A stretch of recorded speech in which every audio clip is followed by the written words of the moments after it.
山洪过后，我妈在山神庙前捡了个女人，肤白貌美，自带媚香。当晚，我哥被我妈推搡进了女人的房间。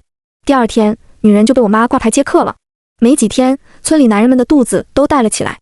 暴雨连下了7、8天。一场山洪过后，我妈在山神庙前发现了一个昏迷的女人。女人叫小雅，长得非常漂亮，皮肤跟嫩豆腐似的，瓜子脸大眼睛。我长这么大，从来没见过这么漂亮的女人。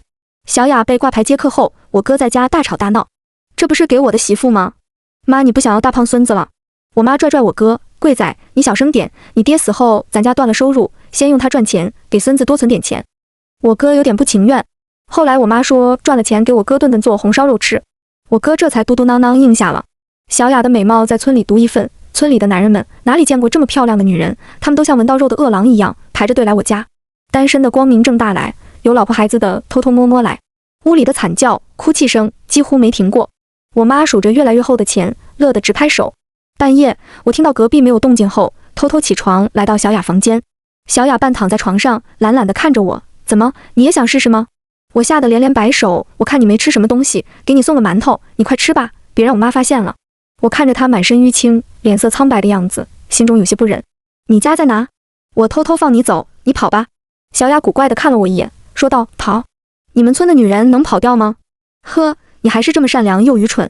我想问她是什么意思，她却直接闭上眼，躺在床上不搭理我了。我无奈转身出门。屋内，她嘶哑的声音传来，你是好人，快离开这里吧，其他人一个都跑不掉。小雅死了，咬破手腕死的，血流了一地，看得人心惊肉跳。我妈在旁边骂骂咧咧，直叫晦气，没忍住，又上去狠狠踹了小雅几脚，说她贱骨头，装什么贞洁烈女，陪几个男人就要去死。我小心地拦了一下，说，妈，别打了，她已经死了，很可怜了。我妈一下子找到了宣泄口，指着我大骂，你个废物，连个人都看不好，要你有什么用？我哥小眼睛看着我尽显狠厉，抓过我就是一顿毒打。我一声都不敢吭，因为我越反抗，他就越兴奋，我挨得就越狠。等到我哥打累了，我妈又踹了我一脚，让我滚去收拾房间。我连忙点头去收拾房间。当晚，我妈把小雅的尸体用席子一裹，扔进了后山。第二天一大早，村里就出事了。男人们挺着肚子，此起彼伏地哀嚎着，其中我哥的肚子最大。女人们急得团团转，我妈拧着我的耳朵，让我赶紧去请村医。我慌忙跑去卫生所请村医。村医看后，满脸不可置信，这是怀孕的症状啊！可是男人怎么会怀孕呢？我妈疯了似的抓着村医，怀孕？你个庸医，我儿子怎么可能是怀孕？其他男人们听到，也都火冒三丈，叫嚣着让村医赶紧滚。女人们也都怒视着村医，村医怕挨打，连药箱都没拿就跑了。就在这时，外出办事的村长回来了，身边跟着一个老头。老头见到这一幕，脸色都变了，煞气入体，他们这是怀了鬼胎呀！鬼胎不散，你们都要死！鬼胎！我妈急得都要哭了。村长，您赶紧说说这是怎么回事？我们哪里招惹到鬼了？是呀，村长，救救我们吧！再疼下去，我就要疼死了。男人们疼得脸色苍白，一副随时能倒下去的样子。村长踌躇了一下，看了身旁的老头一眼，小声问道：“王先生，您看这是怎么回事？”王先生摸了摸胡子：“你们这些人最近有没有碰什么奇怪的女人？”村里有名的无赖刘二满脸淫笑：“奇怪的女人没有，但是漂亮的女人倒是有。贵方家的小雅真是顶顶漂亮，皮肤又嫩又白，要价又便宜，我去了好几趟，嘿嘿。”其他男人也露出心照不宣的笑容。我妈就是贵方，她一听这话，立马不干了：“刘二，你别瞎咧咧，我可没有害你们，没看到我儿子也这样吗？”王先生皱皱眉头，带我去见见那姑娘。我妈支吾了半天，才眼神闪躲地说：“小雅死了。”王先生让我妈赶紧带路去找小雅的尸体。可是到了后山，地上破席子里卷着的只有一件被血染红的衣服，小雅的尸体不见了。王先生在血衣周围插了几面小旗子，嘴里念着晦涩的咒语，紧接着一阵阴风吹来，小旗子全部被掀翻。王先生面色大变，招魂旗都招不来怨魂，这姑娘必是受了极大冤屈而死，再不进行超度，她就要变成厉鬼了。厉鬼一出，势必会缠上你们，不死不休。说到这，他又看了一圈摇摇欲坠的男人们，叹口气说道：“还有你们，等下我进行超度的时候，都来上炷香，虔诚忏悔。若是他愿意原谅你们，鬼胎自会消散。”我妈这才知道后怕，忙给王先生作揖，求求高人一定要救我儿子。王先生盯着我妈看了片刻，捻着胡须道：“此女怨气因你而起，法事就在你家办吧。”按照王先生所说，小雅怨气深重，要化解，这是才能了。他让我妈准备3生3处，布置灵堂，给小雅超度。我妈虽然不情愿，但是为了我哥，还是捏着鼻子认了。我妈一回到家，就安排我去做准备。我按照王先生的吩咐，开始布置灵堂。找不到小雅的尸体，只能把那件血衣摆在桌子上，旁边点上2支白蜡烛，中间放一个香炉。我刚准备好一会要用的香，村长就带着王先生和身后一大群男人来了。王先生让我妈先点香祭拜，我妈哆哆嗦嗦点了几次才点着。我妈和我哥点完香，插在香炉里后，男人们也依次上了香。王先生开始做法，桃木剑舞的飒飒作响，最后拿起2张黄符扔进碗里，呼啦一响，2张符纸都燃烧起来了。符纸慢慢的烧完后，可是香炉里的香火星还是停留在那里，一点也没有往下燃烧。王先生脸色苍白，大叫一声：“坏了！死人不受香，大凶！”只见刚刚还有大太阳的天空上，一道闪电划过，伴随着轰隆一声惊雷，天色瞬间就暗了下来。闪电伴随着雨水，将王先生的脸色映得更加惨白。村长颤巍巍地走到王先生身边，问他怎么回事。王先生抹了一把脸，说：“看来低估了他的怨气，过了今夜他就要变成厉鬼了。厉鬼一出，连我也奈何不了。现在只有一个办法了。”王先生面色很厉，冷声道：“既然他不愿意被超度，那就魂飞魄散吧。”说完，他转头看着我问：“你还是童子身吧？”我有点尴尬地点了点头。王先生却很满意，说道：“童子之身，纯阳之体，邪祟轻易不敢靠近。今晚你来守灵，明天封棺下葬。”亲眼看到小雅的死状，我心里恐惧，不想答应。但是我妈狠狠瞪了我一眼，吓得我一哆嗦。我怕挨打，条件反射下就答应了。说完，王先生又让我去换身干净衣服，再来守灵。我简单洗漱下，换了身衣服，走进灵堂。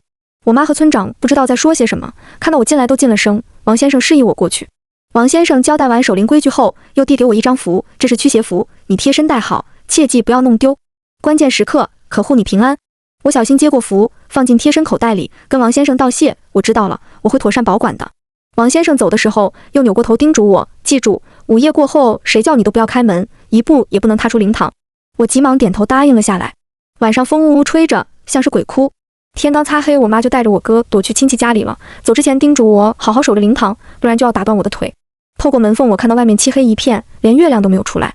我心里袭来一阵阵恐惧，盘算着赶紧睡着，最好一觉到天亮，但是却怎么都没有睡意。林子，你在屋里吗？快给我开门，晚了就来不及了。门外突然传来奶奶的声音，我一激灵，赶紧站起来。但是想起王先生说的，午夜过后任何人说话都不要答应，也不能开门。但是现在还没到半夜，应该没什么问题吧？奶奶，你明天再来吧，今晚我要守灵。虽然疑惑奶奶为什么会来，但是死人的地方毕竟晦气，况且我妈很讨厌奶奶，我也不敢让她进来。奶奶继续拍门，急促道：“守个屁，快给奶奶开门，他们都在害你，晚了就来不及了。”害我？奶奶说的话是什么意思？我慌忙打开门，奶奶走进来拉过我就问：“今天他们有没有给你什么东西？”奶奶是怎么知道的？王先生给我符的时候，连我哥都没在场。虽然疑惑，但我还是点点头。王先生给了我一张驱邪符，说能保护我，简直是一派胡言。奶奶气得直喘气，你是童子身，又是至阳时辰出生，本就不惧邪祟，但是你看看你现在，面色发青，眼眶凹陷，一副死人相。赶紧把符拿出来，我看看。我不知道奶奶什么时候懂这些的，奶奶是家里唯一对我好的人，但是我妈很讨厌奶奶，所以我只敢偷偷跟奶奶来往。听完后，我立马拉开衣服，将王先生给的符拿了出来。奶奶一看到符，脸色就变了，作孽呀，这哪是驱邪符，这是引鬼符，这是想要你的命吗？我心里一片冰凉，怎么会？虽然我妈不喜欢我，但是虎毒尚且不食子，我毕竟是她的亲儿子，她怎么可能同意让我死呢？奶奶深深看了我一眼，说：“带着这个符，今晚你都活不过，这姑娘死得太冤屈了，今天晚上必回来报仇，你就是个活靶子。”是不是疑惑我为什么会知道？你爷爷年轻的时候学过一些阴阳道术，我跟着耳濡目染，所以懂一些。今天天刚黑我就眼皮直跳，这帮子作孽的要把祸水引到你身上啊！我浑身发抖，结结巴巴地问：“奶奶，我要怎么办啊？如果我不守灵，明天我妈跟我哥会打死我的。”奶奶叹了口气，真是家门不幸，你爸死后我连光明正大见你们都不行。罢了，今晚我陪你一起守灵，明天你妈回来之前我就走。虽然奶奶说要陪我，但是我更怕我妈打我，也怕我妈为难奶奶。我勉强笑了笑，奶奶，你回去吧，这个符我也会把它放到鸡圈旁边，明天一大早再拿回来。奶奶看我说的坚决，叹了口气，给了我一个小香包。这是我自己做的平安符，里面有一块大师开过光的玉佩，还有朱砂、桃尖和大黑的护心毛，都是有大法力的东西，你贴身戴好，也算安我老婆子个心。我鼻子一酸，接过平安符，立马戴在脖子上。谢谢奶奶，我以后一定好好孝敬您。奶奶慈爱地摸了摸我的头，好，林子，你要记住，千万不要相信他们。奶奶的话让我心里乱糟糟的，一方面觉得奶奶不会骗我，另一方面又觉得我妈不会那么狠心。纠结中已经过了午夜12点，我莫名感觉很困，又不敢真的睡过去，只得使劲拧了几下大腿，保持清醒。外面的风呼呼吹着，大门被吹得哐哐作响，灵堂里的灯也一闪一闪的。我看着被风吹得左右晃动的烛火，发现桌上的血衣竟然不见了。就在这时，我后背一凉，感觉有人对着我的耳朵吹气。我想起奶奶跟我说过，遇到鬼吹灯，千万不要回头。现在的我全身僵硬，一动也不敢动。许林，许林，我不甘心，我要报仇。你快告诉我，你妈和你哥去哪里了？小雅的声音传来，我人都麻了。我想起奶奶说的话，用尽全身力气往外跑，跑到鸡圈，把王先生给的符贴在围栏上。贴完以后，我头也没回，直接跑回房间。这夜我是不守了，谁爱守谁守。我攥着奶奶给的平安符，躲进被子里，苟了一夜。小雅果然没找到我。第二天，天刚露白，我趁着我妈跟我哥还没回来，赶紧跑去鸡圈，把符拿起来，装作在灵堂守了一夜的样子。我妈回来后瞥了我一眼，没搭理我，直接扶着嗷嗷叫的我哥进了房间。不知道是不是我的错觉，我哥的肚子好像更大了。没过一会，我就听到我妈的尖叫，哪个挨千刀的畜生把我家鸡都咬死了。我连忙跑过去，装作惊吓的模样，昨天还好好的，怎么会？鸡圈里的鸡全部直挺挺倒在地上，浓烈的血腥味直冲鼻腔，每只鸡的脖子上都有被咬开的痕迹。诡异的是，地上并没有多少血迹。我妈反手就给了我一巴掌，你个废物，连个鸡都看不住，要你有什么用？说着就抄起手边的棍追着我打，养你还不如养条狗，死废物！我边跑边求饶，刚跑到门口，村长和王先生正巧赶来。我一下找到了救星，村长爷爷，快劝劝我妈，我一晚上都在守灵，鸡被咬死了，我真的不知道啊。王先生诧异，鸡被咬死了？我妈追了过来，你个死废物，看老娘今天不打死你！王先生皱着眉头，开口道，带我去看看鸡是怎么回事，是什么咬死的？我妈只得悻悻作罢。片刻后，王先生脸色苍白，整个人都摇摇欲坠，鸡是被血尸咬死的，吸干了血，这女鬼怕是已经进化成血尸了。突然他转头看我，目光冰冷，许林，驱邪符你一直都带着吗？我连忙从口袋里拿出符，带着呢，一刻都没离身。王先生嘀咕着，不应该呀，到底是哪里出错了？妈，快来，我的肚子要爆炸了！屋里响起我哥的惨叫，我妈什么也顾不上了，立马往屋里跑去。我果然没有看错，我哥的肚子确实又变大了。我妈听着我哥痛苦的哀嚎声，阴狠地问道，王先生您说有什么办法救我儿子？无论如何，只要能让我儿子好起来，我什么都愿意做。王先生苍老的脸上也闪过一丝狠厉，既然如此，就不能下葬了，普通方法对付不了血尸，只能借助山神的力量镇压他了。可能小雅的力量还是不够，白天他无法出现。我有点着急，山神大人是我们村的守护神，以往听过的故事里，在邪性的东西只要进了山神庙就再也出不来了。可是小雅真的很无辜，也很可怜，我虽然很同情她，却不敢表现出来。村里的男人们肚子都变大了，到处都能听到男人的哀嚎声。温顺的女人们都来我家帮着准备祭祀山神的物品。王先生说要50祭祀山神，又让我妈找了一件小雅生前的衣服，在上面用毛笔蘸公鸡血画满了符。王先生回过头来，又对我说，许林，今天祭祀完山神，你继续留在山神庙守一夜，别让任何人靠近。我有些不解，王先生，我能不去吗？山神大人那么厉害，还需要有人守吗？王先生还没说什么，我妈就骂上了，死废物，这么多废话，你不想活了？王先生摆摆手，许林，你是纯阳童子身，邪物惧你，不敢近你身的。更何况还有我亲手画的驱邪符，再加上山神大人的神力，足以保你平安。我面上答应，心中却一片冰凉，一圈鸡惨死在我眼前的景象还历历在目。恐怕我这童子身是去送命的吧。午时到了，山神祭祀要开始了。我妈和女人们把酒肉贡品按照王先生的指示摆放好后，恭敬地站在一旁。王先生点燃3炷香，插进香炉里，示意我跪下磕头。我跪在地上，看着面目狰狞的山神像，心中涌起一阵抗拒。我从小就不喜欢山神庙，宁愿绕路也不愿意从庙前经过。山神像更是看一眼晚上睡觉都要做噩梦的存在。哪有正经神佛是青面獠牙恶鬼形象的？还有那长满全身的手，更像是吃人的恶鬼。我妈看我不动，立马上来踹了我一脚，又眼神凶狠地瞪着我。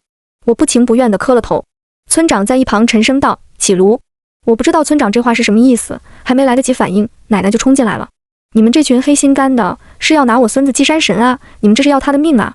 我妈扯着奶奶把他往外推，你个老不死的，耽误了时辰，贵仔有个3长2短，看我不生吃了你。我担心奶奶身体，想去拉开我妈。我妈转身给了我一巴掌，你个死崽种，你以为这老不死的是疼你？他是想要你的身体复活你那死鬼老爸。接着他又狠狠啐了奶奶一口，老不死的，贵仔的主意没打到，又看上这个废物了。可惜了，老娘的种就是毁了也不给你用。村长出声打破这场闹剧，并警告奶奶不要胡闹。我心里茫然，一时不知道该做什么。王先生拉过村长，示意他看神像下面的供台。村长神色怔愣地抚摸着上面的裂痕，喃喃道：“果然已经镇不住了吗？”接着，村长神色狠厉道：“麻烦先生修补阵法，震慑这些邪祟。”祭祀完山神后，王先生嘱咐我守好庙门，不要放任何东西进来。接着，一行人离开山神庙，独留我一人守庙，又冷又饿。看样子今晚也不会有人给我送饭了。我本就对所谓的山神没有好感，再加上实在饥饿难忍，只得吃贡品垫垫肚子。我一边吃一边打量庙里的情况，不知不觉转到神像后面，神像后面居然另有乾坤。只见巨大的神像阴影处附了一层红布，红布下是一个个小凸起。我在好奇心的驱使下揭开红布一角，发现下面居然是一个牌位，简陋的木头上写着亡妻刘氏之灵位，立牌人王五。可是王五老婆不是跑了吗？我又看到另一个灵位，李三亡妻，李三老婆不是也跑了吗？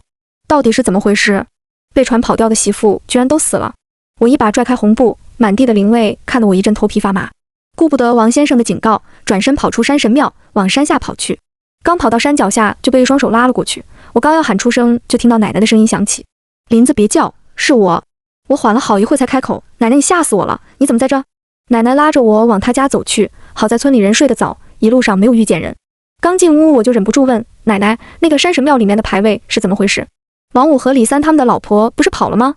奶奶叹了口气：“咱们这村子在山窝子里面，哪里能跑掉？都死了，死了也得不到安生。生前给村里的男人当老婆，死后都要给山神当新娘。”我陷入了沉思。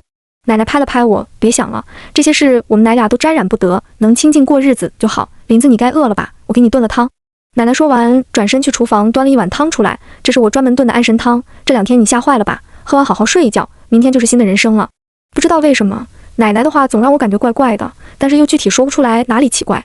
我接过碗，看着碗里红彤彤的汤，透着一股腥甜的味道，有点下不去嘴。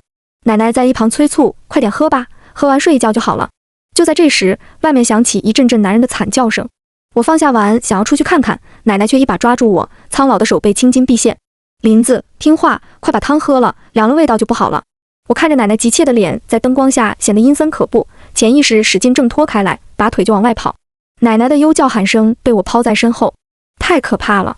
一想到今天我妈说的奶奶想要用我复活我爸，我心里的凉气就止不住往外冒。我一路往家里跑去，天上的月亮雾蒙蒙的，透着一股不祥的气息。刚跑到门口，就听见我妈的声音：“王先生，你不是说献祭那个废物，我家贵仔就能好起来吗？”王先生笃定地说：“放心，一切都在掌控之中，明天一早，你儿子就能恢复正常了。”虽然我知道我妈不喜欢我，但是亲耳听见真相，我还是心里一阵阵抽痛。我转身离开这个家，不回也罢，我只能回到山神庙。看着面目狰狞的神像，我心里发了狠：不是要献祭我吗？那我就推倒你！既然都想让我死，想要献祭我，想要我的命，那我就偏不如你们的意。我用尽全身力气推倒了山神像，本以为这是泥塑的，推倒就会碎，没想到还挺结实，神像上只是多了几道裂纹。没有了神像的遮掩，我看到一缕缕黑气从红布下钻出来，往外面飘去。不一会，我就听见山下的哀嚎惨叫声，在漆黑的夜晚显得格外凄厉。我摸黑回到村里，看到家家户户的男人们都捂着肚子在院子里打滚，肚皮撑得快要爆炸了。黑气盘桓在整个村子上方，王先生倒在地上，双目大睁，浑身是血，看样子已经死透了。我冷汗直流，想要往回跑，可一转身就看到小雅站在我的身后。王先生应该是他杀死的。完了，看来今天要交代在这里了。没想到小雅只是看了我一眼，砸了山神像，你就会知道所有答案，也能找回你失去的记忆。我没忍住问出声：什么记忆？小雅没有再回应我，她飞快地往我家的方向飘去。我知道她是去复仇了。